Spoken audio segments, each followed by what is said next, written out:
Convido você a abrir sua Bíblia no Evangelho de Mateus, capítulo 14.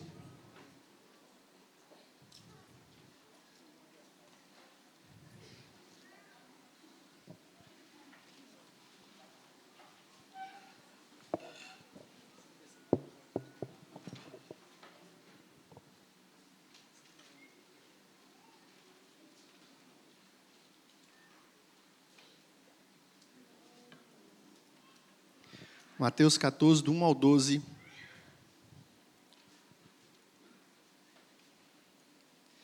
Dando sequência à nossa exposição no livro de Mateus. Assim diz a palavra do nosso Deus. Por aquele tempo ouviu o tetrarca Herodes a fama de Jesus e disse aos que o serviam: Este é João Batista.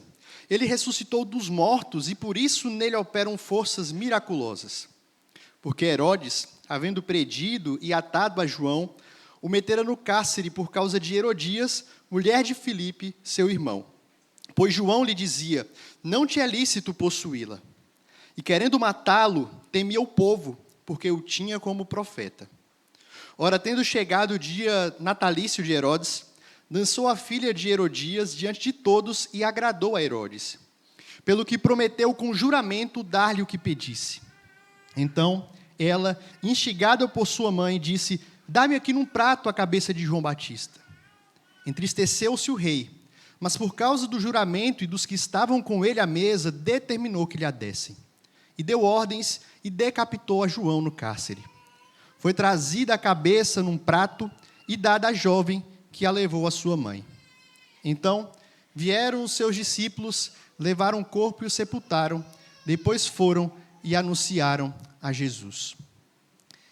Bendito Deus, nós te louvamos, nós te agradecemos pelo privilégio de estar na tua casa, de, ó Deus, nesse primeiro dia da semana, buscar a tua presença, e nesse momento em que temos o privilégio de ouvir a tua voz através das Escrituras, pedir, ó Deus, que o teu Santo Espírito ministre aos nossos corações, e que o Senhor falando, ó Deus, o nosso coração não permaneça endurecido, mas que ele seja quebrantado pelo teu Santo Espírito, pelo poder que há na tua palavra, pelo poder do Evangelho, que é o poder de Deus para a salvação de todo aquele que crê. É no nome de Jesus que oramos, agradecidos e confiados. Amém. Em Crime e Castigo, Dostoiévski, ele aborda de forma bem profunda o tema da culpa humana.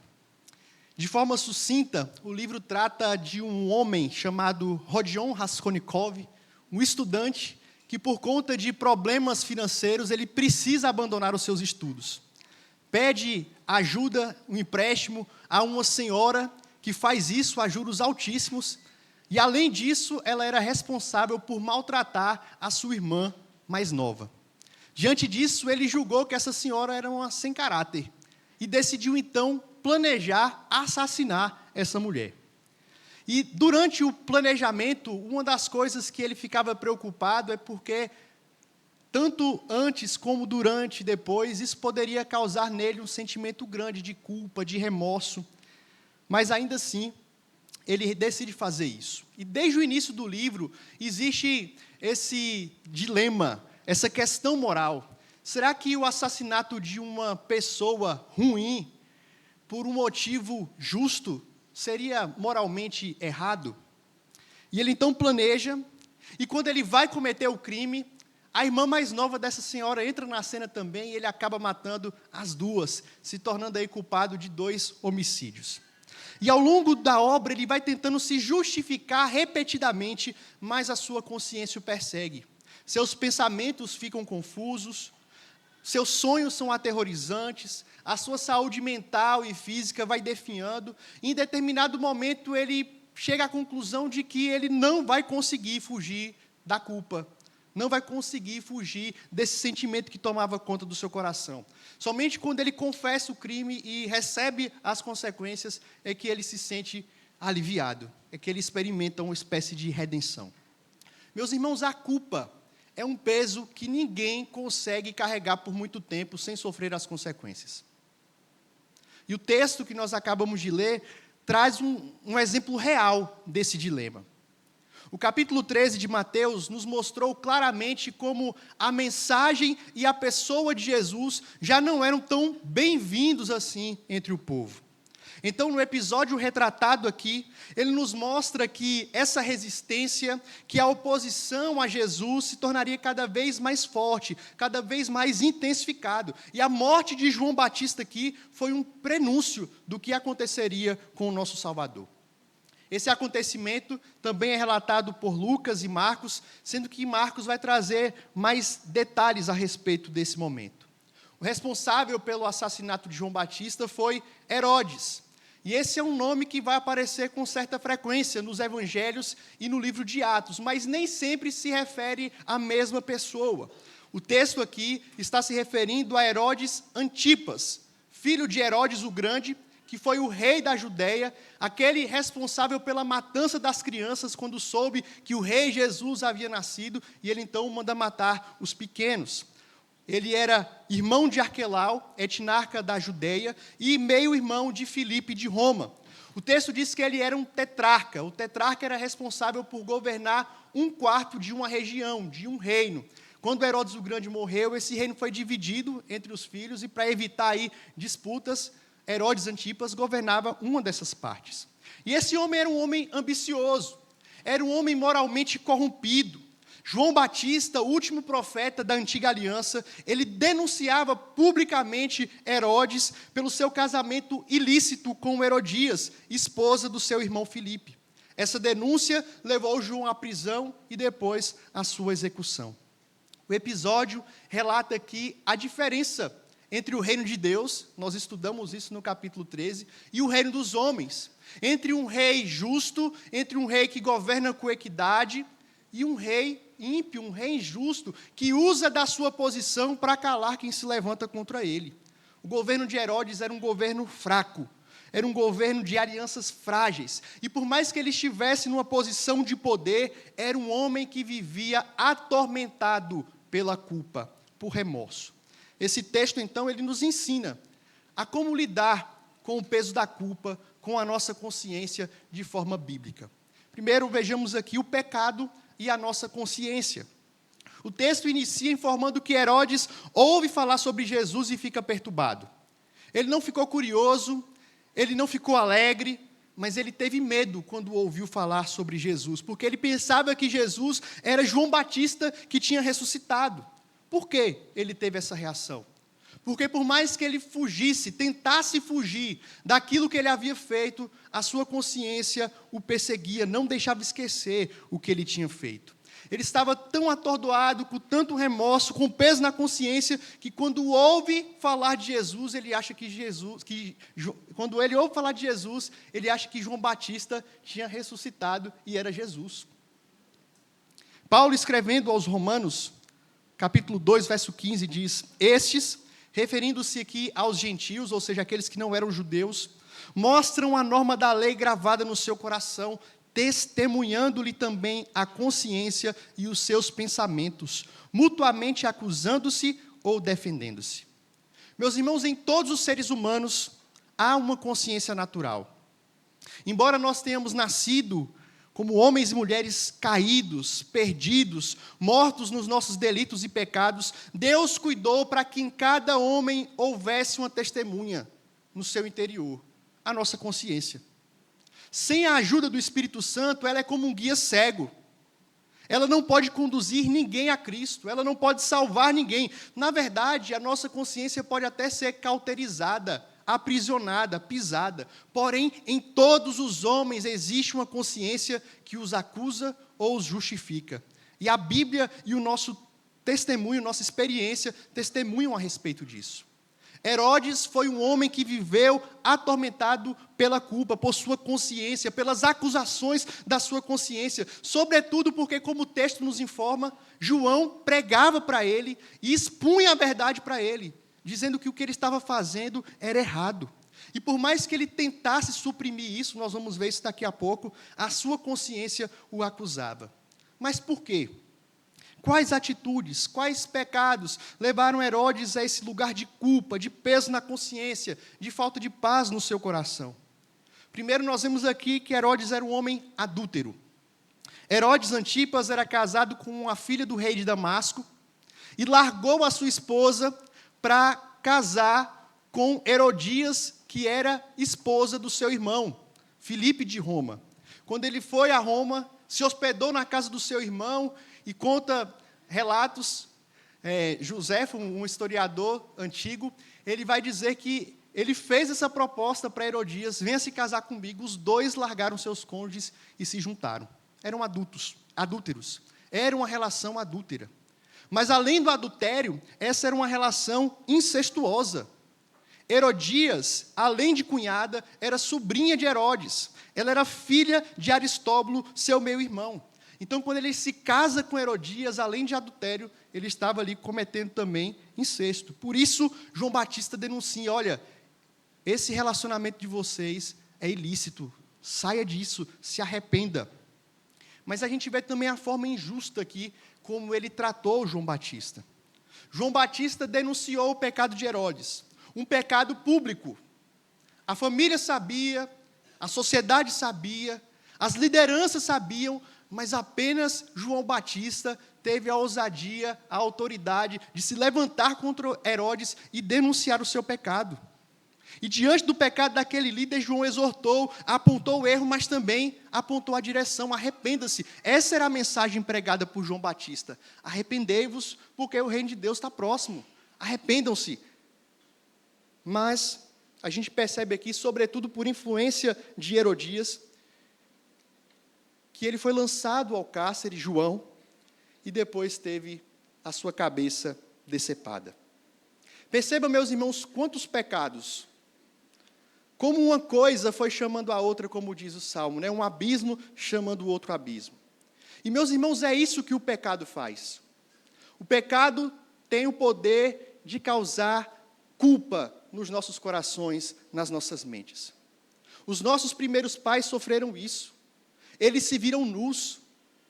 E quando Deus foi conversar com eles, como fazia de costume, eles fugiram da presença de Deus porque se sentiram culpados, porque tiveram medo. Davi foi outro que se sentiu esmagado pelo peso do pecado. O Salmo 32, ele diz que os seus ossos secaram, o seu corpo definhou, porque ele sentiu o peso do pecado dia e noite sobre ele, o peso pelo ato que ele tinha cometido. A consciência nos acusa dos nossos erros, principalmente quando a gente se depara com a palavra, principalmente quando alguém apresenta a verdade diante de nós, ela nos acusa, ela pesa sobre nós. O que Herodes estava sofrendo aqui não é incomum aos homens. Talvez você tenha prejudicado alguém, talvez você tenha traído a confiança de alguém, você vive à base de mentira, ou você cometeu o pecado que faz você sentir um profundo medo, culpa, vergonha. A nossa consciência não permite que simplesmente a gente enterre os nossos pecados. Nós precisamos lidar com eles. Enterrar definitivamente não é a solução.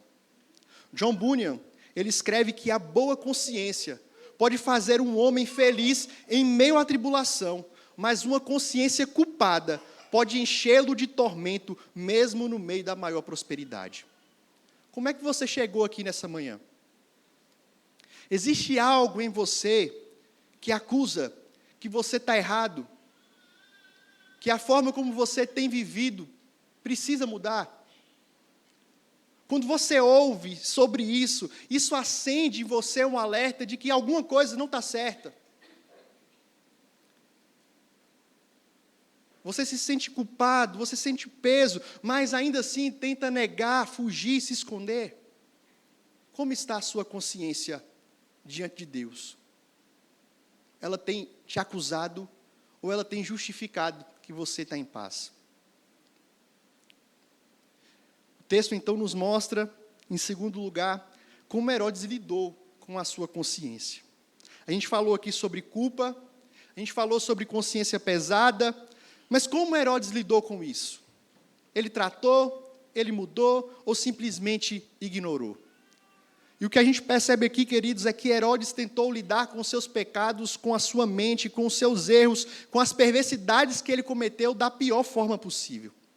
Primeiro, ele tentou abafar a voz do profeta João, prendendo. O texto diz que ele lançou João no cárcere. Nós, quando estudamos o capítulo 11 de Mateus, nós já vimos ali que João estava preso já por causa disso.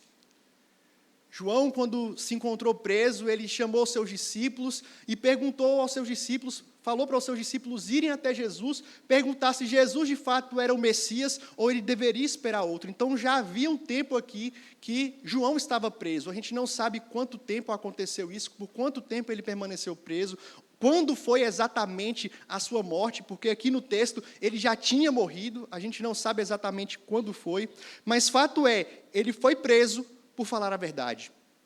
Ele foi preso por denunciar pecado. Herodes tentou calar a voz de João, que não tinha medo de confrontá-lo.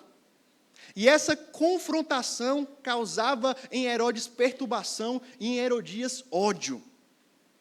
Herodes preferia viver no engano, na mentira, no pecado, na imoralidade, no adultério, a se render à verdade. E muitos têm vivido assim. Muitos têm vivido fugindo da verdade. Porque a verdade para muitos dá coceira nos ouvidos. Incomoda, confronta, nos leva a sair da zona de conforto. E para não ter que se render à verdade, preferem abafar a voz da verdade, como fez Herodes. Herodes também tentou lidar aqui com o peso do seu pecado, tomando decisões para agradar os outros. De primeiro, o texto diz que ele queria matar João, mas ele não fez por medo do que o povo iria pensar, de como o povo iria reagir, porque ele via que o povo tinha uma admiração por João. João era um profeta. Aliás, o próprio Herodes temia João. Marcos vai trazer esse detalhe que, enquanto estava preso, ele tinha prazer de ouvir João, gostava da forma como João falava, apesar disso o incomodar. Ele tinha estima, tanto que ele protegeu enquanto deu a figura de João. Mas veja como apenas ouvir o Evangelho, apenas ouvir pregação, apenas ouvir exortação, sem mudança, sem arrependimento, sem transformação, não é muita valia, não. Vir à igreja, vir à EBD, ouvir os cultos, sem que isso cause transformação e mudança, não faz muito efeito na vida do homem. Mateus prossegue então mostrando que Herodes deu uma festa pelo seu aniversário. E muitos da corte estavam presentes naquela ocasião. E no meio da festa, a sua enteada dança na frente dele, uma dança aí no mínimo sensual, no mínimo imoral, para não falar outras palavras mais pesadas, a ponto dele dizer, dele prometer, olha, pede o que você quiser que eu vou te dar. Marcos traz a informação de que ele prometeu metade do reino. Ele não era governante nem da metade do reino, ele estava prometendo o que ele não podia dar. Veja como ele estava louco, veja como ele estava fora de si. E essa mulher, então, pediu a opinião da sua mãe. E a sua mãe viu aquilo como uma excelente ocasião para realizar o seu desejo de ver João Batista morto. Peça a Herodes a cabeça de João num prato. E parece aqui que de uma hora para outra, Herodes agora se torna o defensor da verdade, um cara que quer obedecer à palavra de Deus, porque, veja, nós devemos cumprir os nossos votos, nós devemos cumprir os nossos juramentos, isso é bíblico, e Herodes se preocupa em obedecer aquilo que ele havia prometido, porque ele sabia que havia algumas consequências por isso. Mas o fato dele dele cumprir a sua palavra, não é porque ele queria agradar a Deus. O texto deixa muito claro que ele estava preocupado com a sua imagem. Ele estava preocupado com o que os outros iriam pensar a respeito dele. Mesmo sabendo que João era um homem justo, ele cedeu à pressão e mandou matá-lo. Ele poderia falar, olha, isso que você pediu eu não dou não. Olha, o que eu fiz, esse pensamento, esse pedido meu, foi algo impensado. Eu volto atrás, eu me arrependo. Não foi você que pediu isso, foi sua mãe. Ele poderia muito bem ter se retratado, mas ele não fez, porque ele se preocupou mais com a sua imagem e com o que os outros iriam pensar, e com isso ele cedeu. João Batista morreu. João Batista morreu decapitado, perdeu a sua cabeça, mas ele recebeu a coroa da vida eterna. Recebeu porque foi um servo fiel ao Senhor. Por sua vez, meus irmãos, Herodes manteve a sua cabeça aparentemente intacta, mas na verdade ele perdeu a cabeça, perdeu o sossego, perdeu a paz, perdeu a sua vida. Jesus nos ensinou: não temais os que matam o corpo e não podem matar a alma, temei antes aquele que pode fazer perecer no inferno, tanto a alma como o corpo. Nessa passagem nós temos um exemplo claro de alguém que não temeu quem podia matar o seu corpo, mas não podia matar a sua alma. João Batista permaneceu fiel ao Senhor, pregando o Evangelho, apesar disso ter custado caro, ter custado a sua vida. E nós temos o exemplo claro de um homem que temia homens, não temia o Senhor, não honrava o Senhor, preocupado mais consigo do que com o Rei da Glória. Hoje, meus irmãos, muitos lidam com a culpa como Herodes. Alguns tentam ignorá-la e se afundam no trabalho, se afundam em entretenimento, no lazer, até mesmo em vícios, em outros pecados, para tentar calar, cauterizar a sua consciência.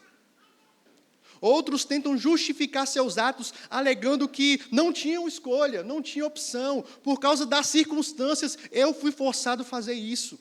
Mas essas estratégias apenas empurram o problema com a barriga, o problema está lá. A sua consciência está lá, te acusando, pesada, e você não resolve esse problema. É como um machucado que, quando não tratado, vai infeccionando e pode causar algo mais grave. Assim também é a nossa consciência.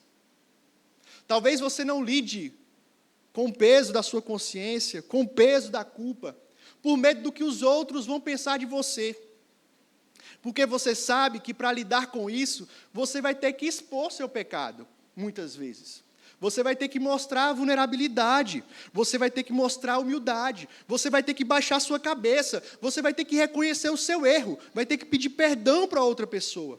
E muitas vezes o orgulho fala mais alto. As aparências importam mais, mas essa é uma péssima escolha. Uma péssima forma de lidar com a nossa consciência, com o peso que o pecado produz. Como então nós devemos lidar com essa consciência pesada, com o peso do pecado? Então chegamos em último lugar, lidando biblicamente com o peso da culpa. Você pode até tentar calar sua consciência. Você pode parar de ler a Bíblia. Você pode fugir daquele irmão que toda vez que sabe o que você está fazendo, que sabe que você está errado.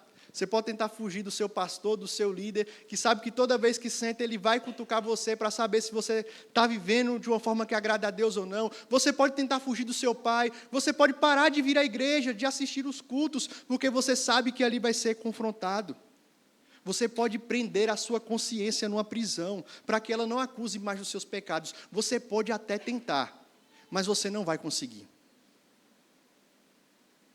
Richard Sibbes, um puritano do século XVII, ele certa vez, pregando na sua igreja sobre isso, sobre consciência e pecado, ele disse o seguinte: era melhor que você escondesse dos homens o seu pecado e não da sua consciência.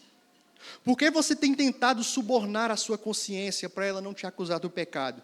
E você tem calado sua consciência, encerrando-a a fim de que ela não fale contra o seu pecado.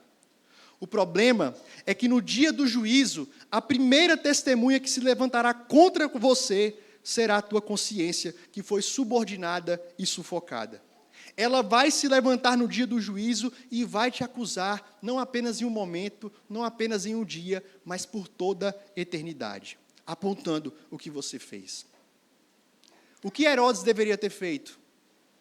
Herodes deveria ter se arrependido dos seus pecados. Herodes deveria abandonar os seus pecados. Ele deveria ter submetido ao Rei da Glória. E ele então teria a sua consciência acalmada.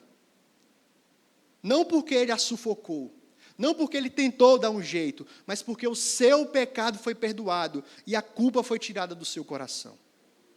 Irmãos, nós não podemos brincar com a consciência. E não podemos brincar com o que a palavra revela sobre o pecado que nós cometemos. Nós precisamos nos render ao Senhor.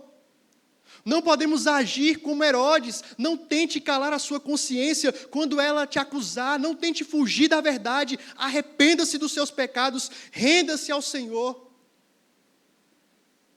Para que a gente possa experimentar o que o Senhor prometeu lá para o profeta Jeremias, capítulo 31, verso 34. Pois perdoarei as suas iniquidades e dos seus pecados jamais me lembrarei. Essa é a única forma de tratar o pecado, do peso da culpa. Se você tem sido confrontado pela palavra, se a verdade expõe o seu erro, o seu pecado, não se justifique. Não tente dar jeitinho. Não fique buscando explicações. Renda-se ao Senhor e confesse o seu pecado. João foi para Herodes o que Natã foi para Davi. Quando Davi adulterou com Batseba, os irmãos devem recordar da história, ele tentou, de todas as formas, resolver o seu pecado. Mandou que Urias voltasse da guerra, mandou que Urias deitasse com a sua esposa, mas Urias, como um servo fiel, sabia que ele não poderia fazer isso, porque os homens estavam em guerra, ele não poderia fazer aquele ato. Davi, então, viu que não tinha jeito, vou botar Urias na linha de frente. E mandou que Urias fosse colocado na linha de frente, e Urias morreu. Davi assassinou Urias. E achando que estava tudo bem, seguiu a sua vida. Mas Deus levantou o profeta Natã para confrontar Davi. E ele conta aquela história, aquela parábola. Davi então se indigna com o homem daquela história, e Natã vira para ele: olha, esse homem é você. Ele teve o seu pecado confrontado. E diferentemente de Herodes, o texto nos diz que Davi se arrependeu profundamente do seu pecado. No Salmo 32, verso 5, ele diz: confessei-te o meu pecado, e a minha iniquidade não mais ocultei. Disse: confessarei ao Senhor as minhas transgressões, e tu perdoaste a iniquidade do meu pecado. Perceba, não oculto, não guardo na minha mente, na minha consciência, para ser escravo dela, para ser julgado. Eu confesso, e eu encontro perdão. Herodes não trilhou esse caminho, ele preferiu ocultar, se esconder e morrer com esse peso. Porém, meus irmãos, nós não precisamos tomar essa mesma atitude. Nós podemos e devemos confessar os nossos pecados, sabendo que se confessarmos os nossos pecados, Ele é fiel e justo para nos perdoar e nos purificar de toda injustiça. Em vez de Herodes ouvir o profeta de Deus, ele prendeu, matou e endureceu ainda mais seu coração. Mais tarde, Jesus chamou Herodes de raposa. Quando estava sendo julgado, eles estiveram frente a frente e Herodes zombou de Jesus. No ano 39 depois de Cristo, Herodes Agripa, seu sobrinho, o denunciou ao imperador Calígula.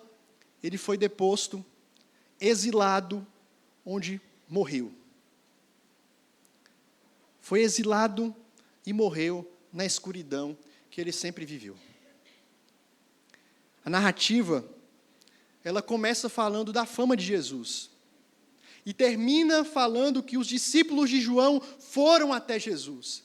E isso aponta, queridos, exatamente para a verdade que só em Cristo nós podemos encontrar redenção. Se não for Cristo, se não for Jesus, não há esperança para o seu pecado, para a sua culpa, para a sua consciência. Nele nós temos perdão, nele nós temos redenção, nele nós temos o alívio. Esse texto traz para nós alguns desafios que eu gostaria de compartilhar com os irmãos.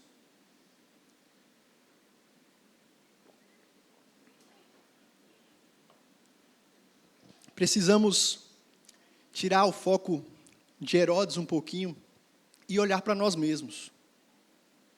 E sondar o nosso coração, pedir que o Senhor sonde os nossos corações. Precisamos confessar os nossos pecados diante de Deus. Uma das terríveis consequências do pecado é a culpa que ele produz em nosso coração.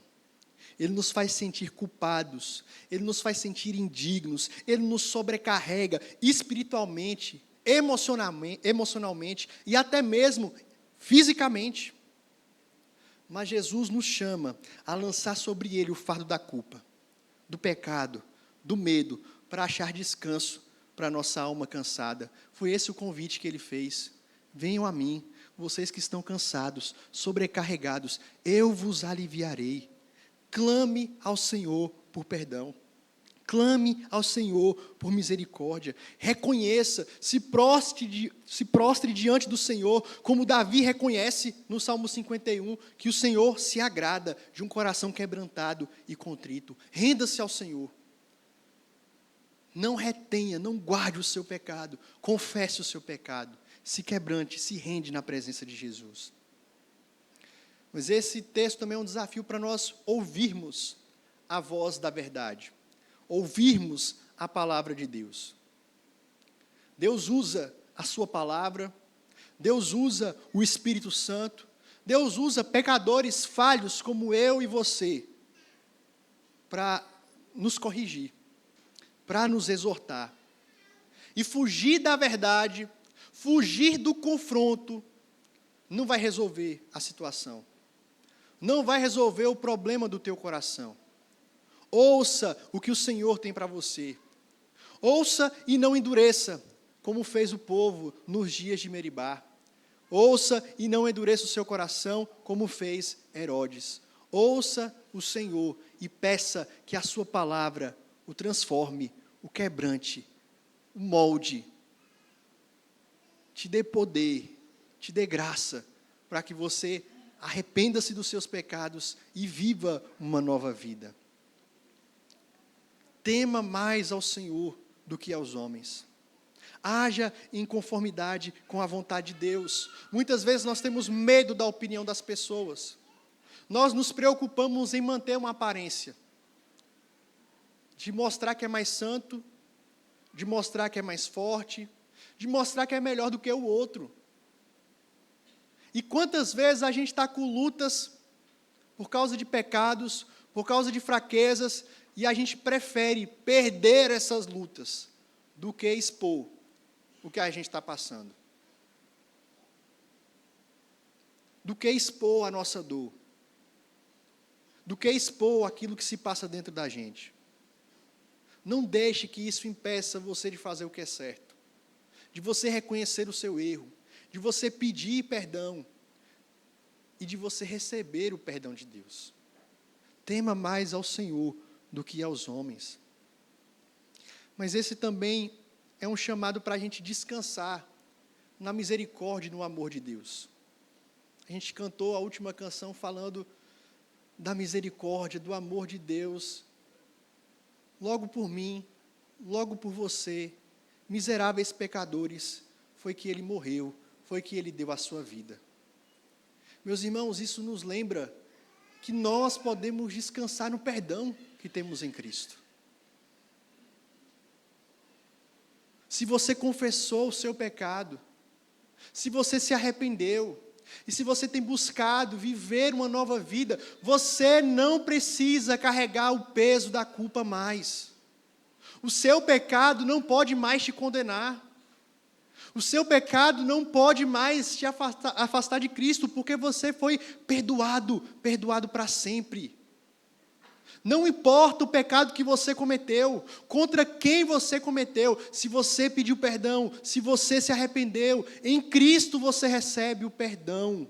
E você não precisa mais carregar esse peso, você não precisa mais carregar essa culpa. Descanse na certeza de que é Ele quem perdoa, de que é Ele quem redime, de que é Ele quem transforma, de que é Ele quem muda, que é Ele quem tira de nós a culpa e coloca em nós o seu perdão, a sua graça, a sua justiça, a sua misericórdia. É certo, meus irmãos, que por causa dos nossos pecados, nós vamos sofrer as consequências dele. Isso, o fato da gente pedir perdão, o fato da gente se arrepender, isso não exclui as consequências que a gente passa aqui. Uma mentira, um assassinato, um adultério, isso vai gerar consequências. O fato da gente se arrepender, de perdoar, isso não anula as consequências. Mas isso, quando nós nos arrependemos, quando temos o perdão de Deus, isso retira de nós a maior das consequências, que é o afastamento de Deus, que é a eternidade longe do Senhor. E isso você pode ter certeza que não vai acontecer se você se arrepende de verdade. E você pode ter a sua consciência limpa, tranquila. O Senhor me perdoou. Eu posso seguir em frente. Eu sei que o que estou passando pode ser consequência do meu erro, pode ser consequência do meu pecado, mas o Senhor me perdoou. E Ele me dá a graça para enfrentar também as consequências do pecado que eu posso passar aqui nessa terra. Mas descanse na certeza de que Ele perdoa, de que Ele nos dá a graça para perdoar e ser perdoados por Ele também. R.C. Sproul, ele termina o seu comentário nesse texto falando que, seja na luta, seja na dor, seja na perda ou no luto, não existe lugar melhor para ir que não seja a presença de Jesus. Os discípulos de João, depois da sua morte, o sepultaram e foram até Jesus. A gente não sabe por quê, não há detalhes, o que ele foi fazer, que eles foram fazer até Jesus, mas eles buscaram a presença daquele que pode nos dar o perdão, a redenção, a graça, a salvação, uma consciência livre da culpa e do pecado. Que Deus nos abençoe. Que Deus opere em nós, em nossos corações, a fim de termos corações quebrantados, contritos, arrependidos diante dele, a fim de recebermos misericórdia e graça.